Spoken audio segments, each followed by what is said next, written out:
मेरे प्यारे बच्चे, आज मैं ज्योग्राफी का पेज नंबर 9, 10 और 11 पढ़ा रहा हूँ।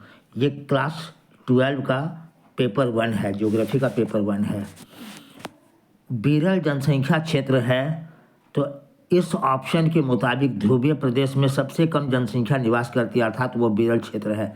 बाकी भूमध्यरेखीय प्रदेश अटाकामा, दक्षिण पूर्वी एशिया, इसकी तुलना में ध्रुवीय प्रदेश में चूंकि वहाँ बर्फ का साम्राज्य होता है, इसलिए यहाँ कम जनसंख्या निवास करते हैं। कालाहारी मरुस्थल में कौन सा जनजाति निवास करते हैं? तो आंसर है बुशमैन। कालाहारी मरुस्थल में बुशमैन रहते हैं, ये अफ्रीका में है। प्रतिकर्ष एवं अपकर्ष कारक उत्तरदायी हैं, तो याद रखना है प्रवास के लिए, अर्थात प्रतिकर्ष जो है लोगों को दूसरे इलाके में जाने के लिए बाध्य करते हैं, और अपकर्ष जो कारक हैं वो लोगों को अपने इलाके में आने के लिए प्रेरित करते हैं, अर्थात ये प्रवास के कारक हैं। सघन जनसंख्या क्षेत्र नहीं है, तो याद रखिए पश्चिमी यूरोप में बहुत ज़्यादा जनसंख्या है, दक्षिण पूर्वी एशिया में बहुत ज़्यादा जनसंख्या है, उत्तर पूर्वी अमेरिका में बहुत ज़्यादा जनसंख्या है, लेकिन दक्षिण पश्चिम अफ्रीका में कम जनसंख्या पाए जाते हैं। एकल कृषि नहीं है, तो आंसर है मिश्रित कृषि। मिश्रित कृषि एकल कृषि नहीं है। सबसे प्राचीन मानव विकास उपागम कौन सा है? तो आंसर है आय उपागम, अर्थात आय उपागम ही सबसे प्राचीन मानव उपागम विकास उपागम है। दक्षता उपागम का प्रतिपादन किसने किया? तो आंसर है प्रोफेसर अमात्य सेन। दक्षता उपागम सबसे आधुनिक एवं सबसे मान्य उपागम है, यानी जितने भी विकास के उपागम है उसमें दक्षता उपागम को सबसे ज़्यादा वैल्यू दिया गया है, सबसे ज़्यादा महत्वपूर्ण है। गहन निर्वाह कृषि मानसूनी कृषि प्रदेश में की जाती है, इसमें खास करके चावल की खेती होती है। रोपण कृषि नहीं है, तो आंसर है गेहूँ। बाकी तीनों कॉफ़ी, गन्ना, रबर सारे रोपण कृषि हैं। ओपेक क्या है? तो आपको याद रखना, ओपेक तेल निर्यातक देशों का संगठन है। ओपेक का मुख्यालय कहाँ है? तो वियना में है। ओपेक कब बना था? तो 1960 में बना था। खनन का सस्ता तरीका है, तो विवृत खनन, जिसको ओपन कास्ट कहा जाता है, अर्थात खुले आकाश के नीचे इसमें खनन होता है।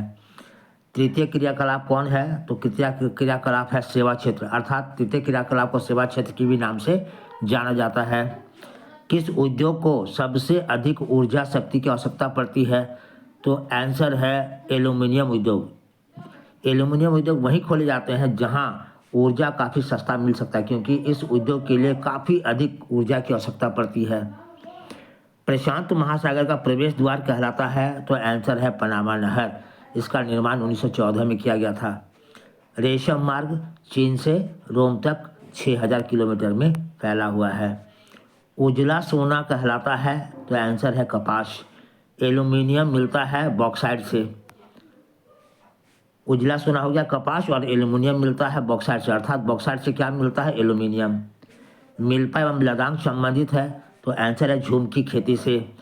मिल्पा मैक्सिको में कहते हैं और लदांग इंडोनेशिया और मलेशिया में कहते हैं। ये सारे के सारे झूम की खेती अर्थात स्थानांतरित कृषि है जो आदिवासियों द्वारा की जाती है।